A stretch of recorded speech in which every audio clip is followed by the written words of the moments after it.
There are moments in life when history changes, not with an explosion, not with a grand declaration, but with the quiet passing of a secret from one trembling hand to another.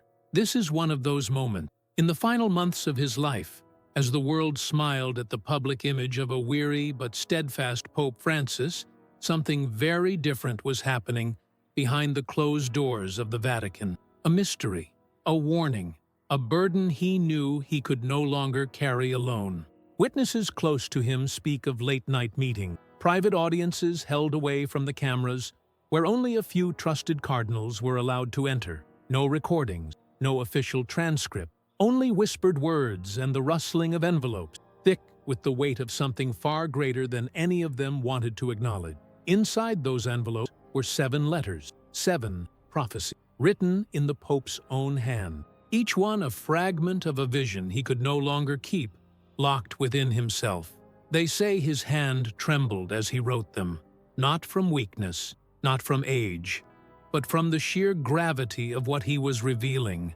Because these were not ordinary warnings, they were not political commentaries or theological reflections, they were revelations, messages he believed had been entrusted to him by forces far beyond the corridors of earthly power. Messages about signs that would appear first in the natural world, signs already beginning to unfold, if one knew where to look. Messages about the fall of mighty nations, crumbling not under the weight of war, but under the silent rot of their own forgotten souls. Messages about pain, deep, piercing, unavoidable, as a necessary fire to awaken humanity before it is too late. And most chilling of all, messages about a chosen few, hidden in plain sight, who would be called to lead the scattered and the broken back toward the light, but only after enduring trials that would shake even the strongest foundation. These letters were not meant for public eyes, at least not yet. Perhaps the Pope knew that if they were revealed too soon, they would be dismissed as superstition or weaponized for political ends. Perhaps he feared that the world, drunk on its own noise, would not hear the urgency in time. So he placed them into the hands of those he trusted most, a small circle sworn to secrecy, with only one instruction: wait. Wait for the signs. Wait for the unraveling.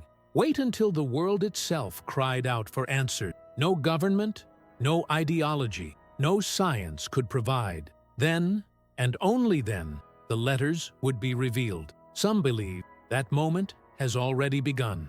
Already, strange shifts are rippling across the world. Unseasonal storms, unexplained phenomena in the skies, the crumbling of institutions that once seemed untouchable. You feel it, don't you? Even if you can't put it into words, the ground beneath your life feels less solid. The air feels heavier.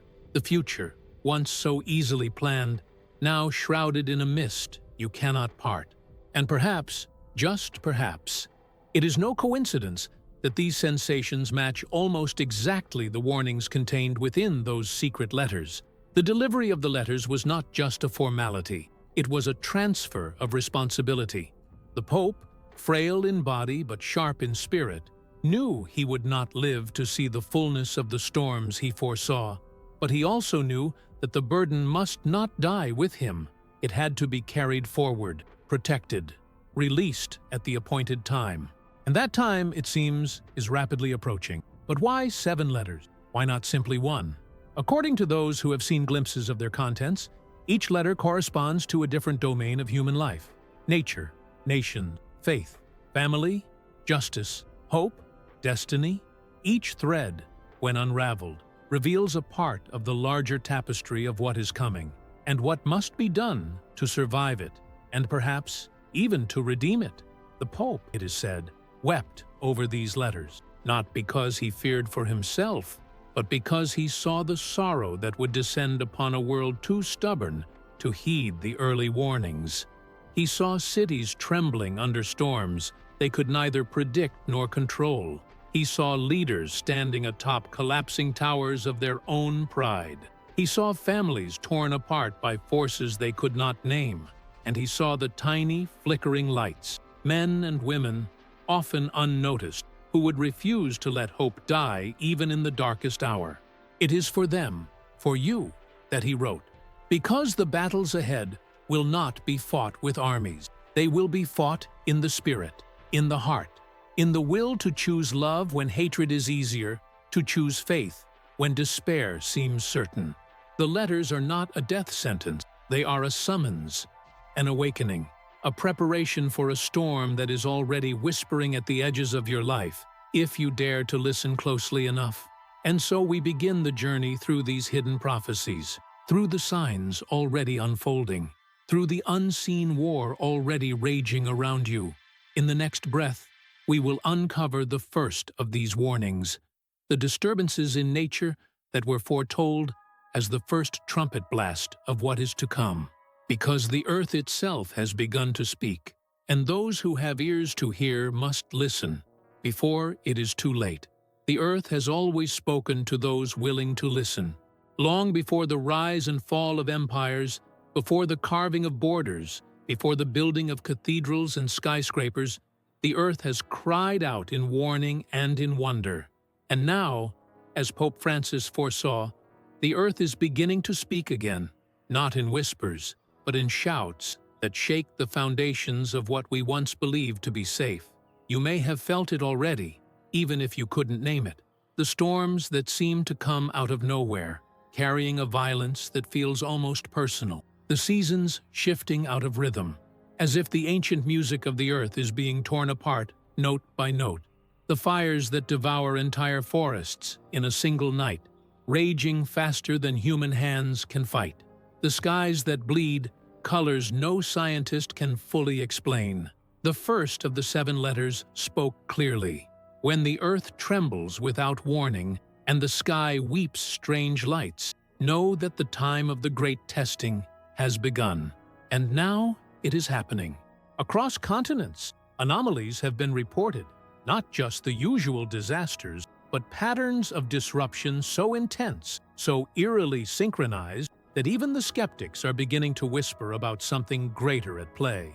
In South America, rivers that have run for thousands of years are drying into cracked skeletons of their former selves, without drought, without clear cause. In Europe, storms have split the sky open with such ferocity that ancient cathedrals, untouched for centuries, have crumbled in a single night. In the Middle East, blood-red rain has fallen, a phenomenon explained scientifically as a rare combination of dust and water, but in the spirit, seen as a harbinger of judgment long foretold. And perhaps most unsettling of all, across the world, animals, the Earth's oldest sentinels, have begun to behave strangely. Whales beaching themselves en masse, birds abandoning entire forests as if fleeing from something unseen, insects emerging in swarms that blot out the sun in places where they were once strangers. These are not isolated accidents. They are signals. Signals that the fabric of creation is groaning under a burden it was never meant to bear. Pope Francis, in his wisdom, understood that the signs in nature would not be punishments, but warnings, desperate pleas from the very ground beneath our feet, calling us to turn back before the final unraveling. And yet, how many are listening?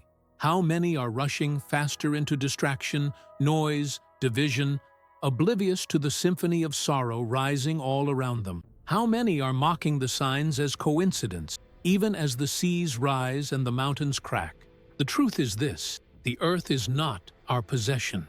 It is our reflection.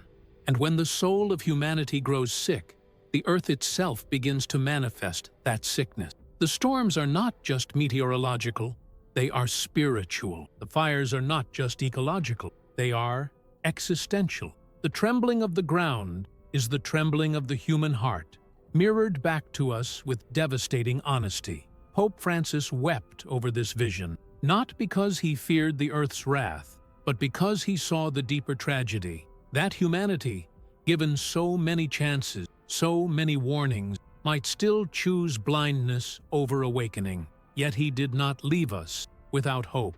Buried in the letter describing the first signs, he wrote, "Even as the mountains fall and the rivers forget their way, the smallest prayer, offered in sincerity, can change the course of the storm. This is the paradox we face. The destruction is real. The collapse is advancing.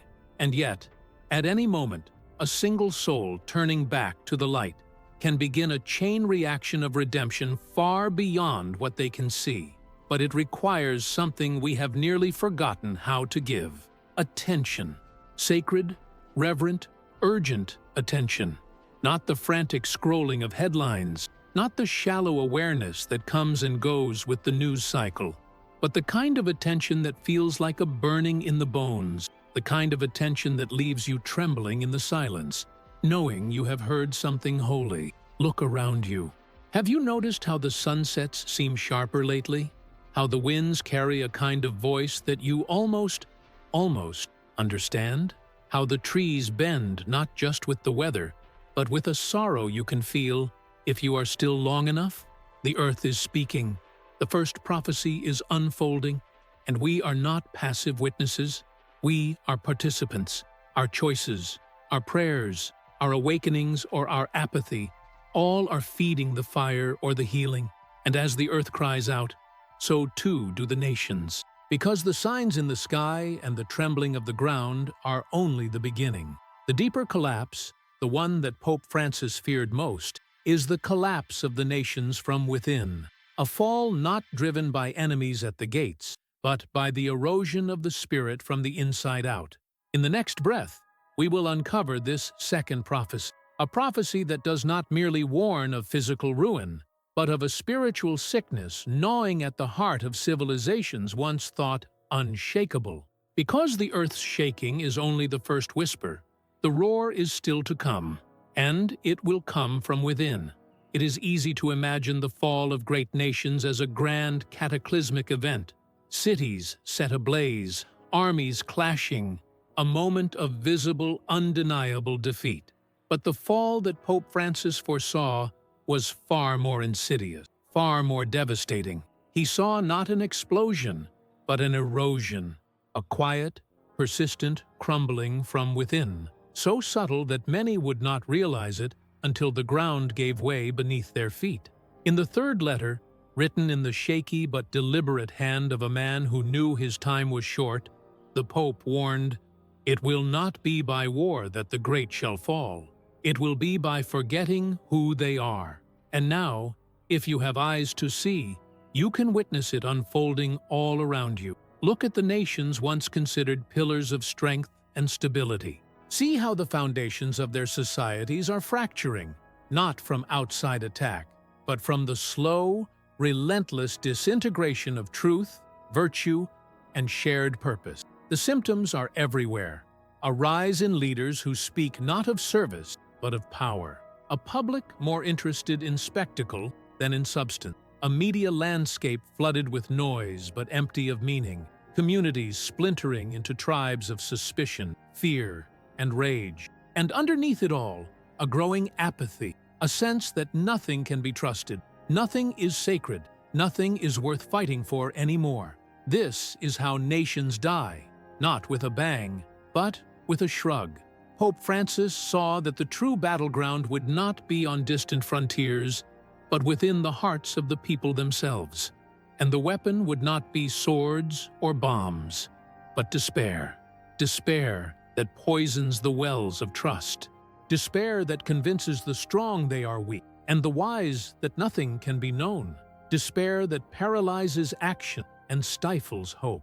It is not hard to see the early stages of this collapse in our world today.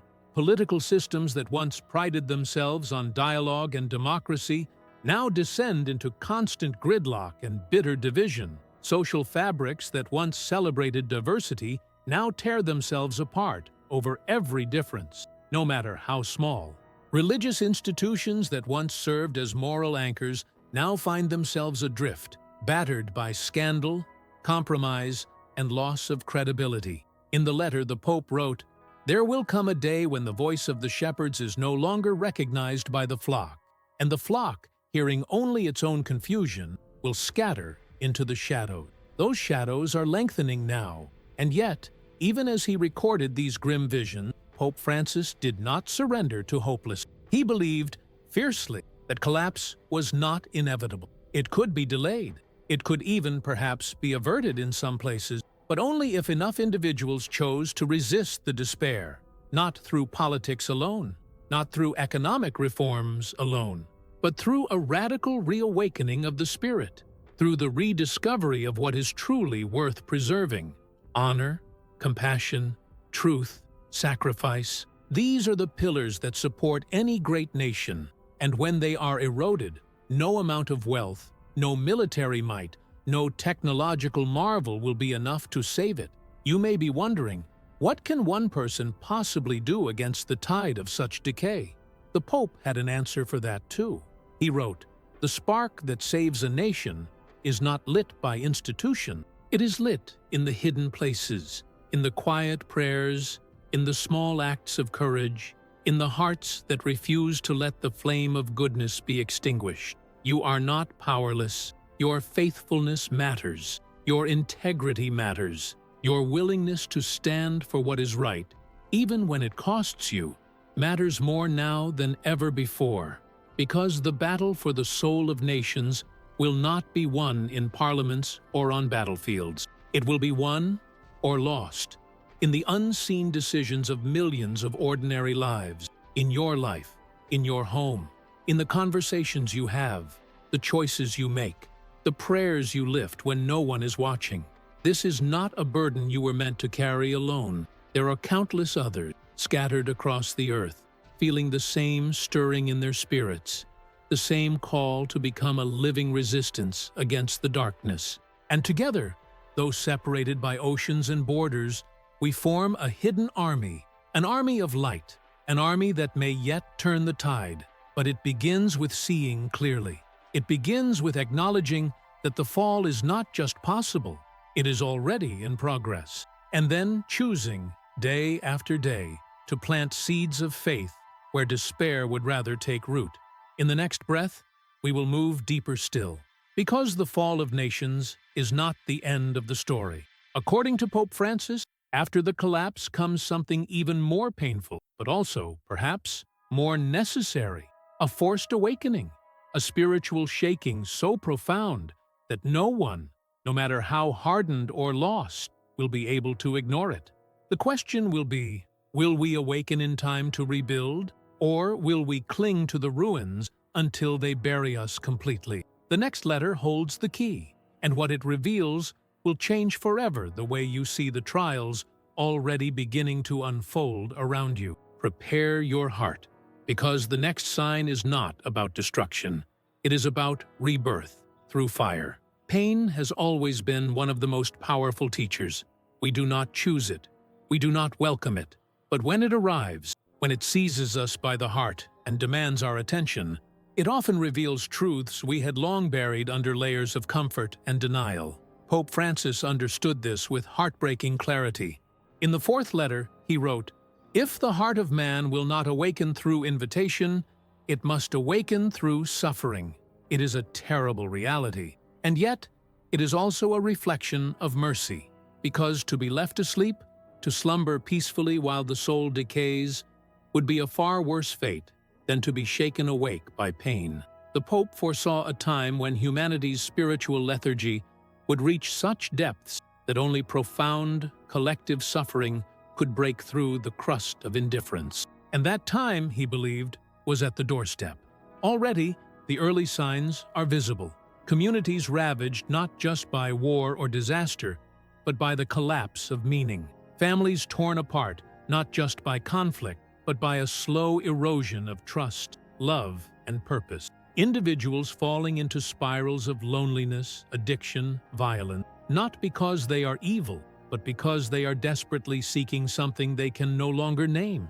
The Pope saw that as the structures of the world crumble, governments, economies, even religious institutions, individuals would be faced with a terrible choice: to either collapse inward into despair, or to rise, raw, broken, but newly alive, into a truer connection with the divine. He wrote, "In the ashes of your shattered hopes, you will find the altar from which your true prayers will rise." This awakening would not be orchestrated by leaders or institutions. It would happen at the level of the soul, one person at a time.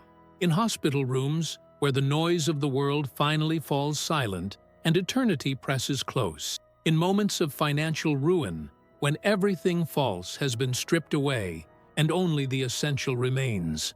In nights of loneliness so deep that the human heart can no longer sustain its illusions and cries out for the only love that has never abandoned it.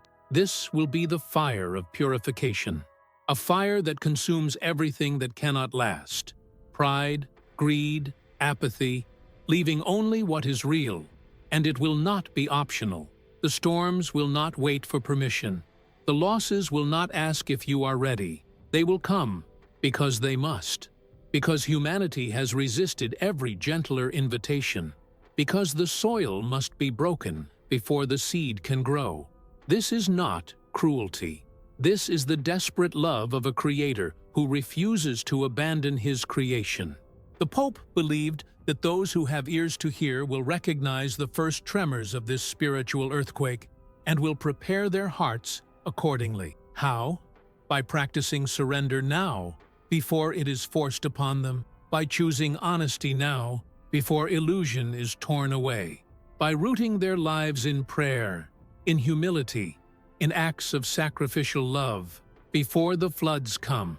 He warned that those who cling most tightly to their comforts, their certainties, their pride, these would be the ones most shattered by what is to come.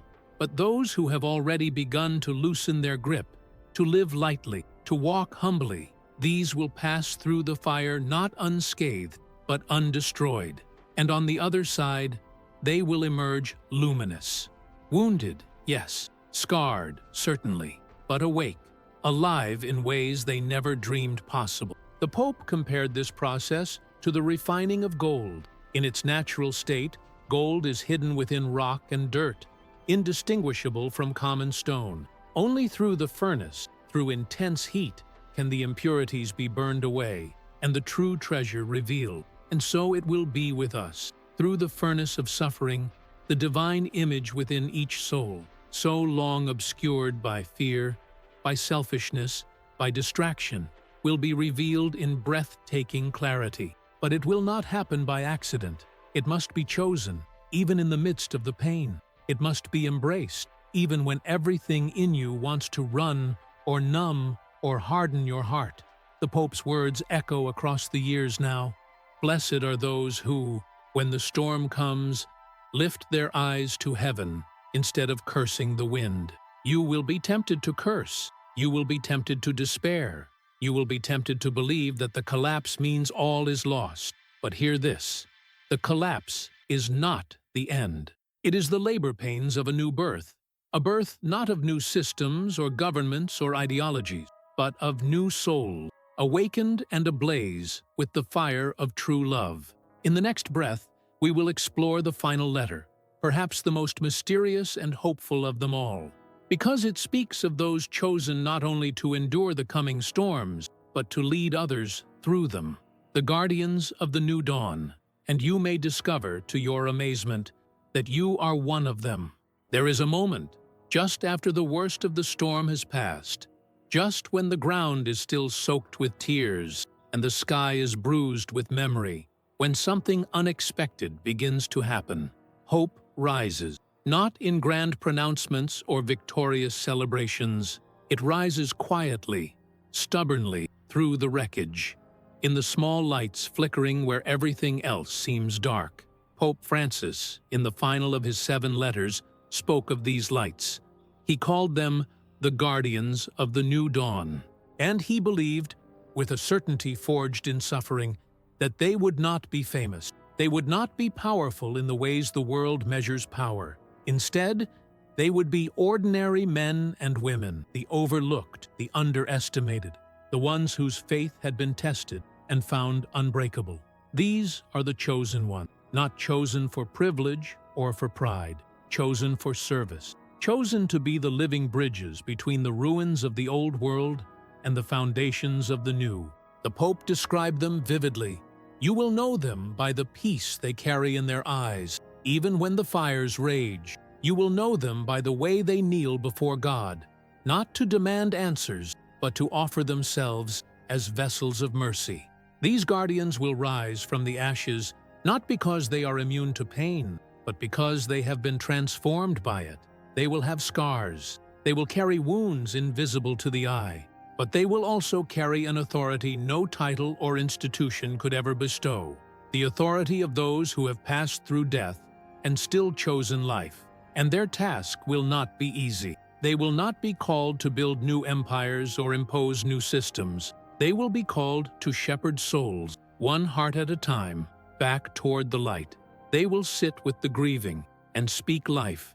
They will walk into places of despair and carry hope like a flame cupped in trembling hands. They will teach, by the quiet force of their example, what it means to live rooted in love even when surrounded by hatred.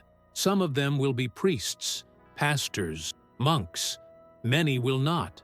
They will be teachers, healers, laborers, mothers, fathers, friends, placed in exactly the right position to touch exactly the lives they are meant to touch.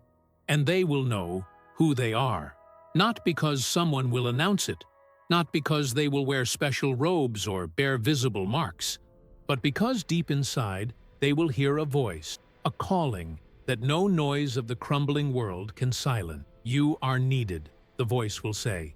You are seen. You are sent. Maybe, even now, you feel the first stirrings of that call within you. Maybe you have always felt a little out of place in this world, like you were born for something you could never quite name. Maybe you have known deep sorrow, the kind that breaks a person, and yet here you are, still standing, your heart still somehow open. Maybe you have felt, in your quiet moments, a whisper that says, "Hold on, there is a reason." If so, then hear this. You are not lost. You are not forgotten. You are being prepared. For the time is coming, faster than most realize, when the guardians must step into their places, not to dominate, not to control, but to illuminate. The Pope warned that many will resist this call, out of fear, out of weariness, out of a belief that they are too small to matter. But he also left this promise: the smallest light, held faithfully, can pierce the deepest night. You do not have to know everything. You do not have to feel ready. You only have to say yes. Yes to the quiet urging in your soul. Yes to the path that will almost certainly be harder and infinitely more beautiful than anything you had planned. Yes to being one of the invisible architects of hope in a world desperate for it. The chaos will not end quickly. There will be more storms, more collapses, more nights when it feels like the darkness has won. But if enough guardians rise, if enough ordinary people dare to carry the extraordinary light of faith, hope, and love into the ruins, the new dawn will come, and it will be brighter, fiercer, more glorious than anything the old world ever knew. You were born for this time. You were chosen for this battle, and though you may feel small, you are part of something vast and unstoppable. The letters of Pope Francis have not merely warned of what is to come. They have issued an invitation, a call, a summons to become, in your own quiet, hidden way, a guardian of the new dawn. The question that remains is simple. Will you answer? The future is waiting, and it is watching.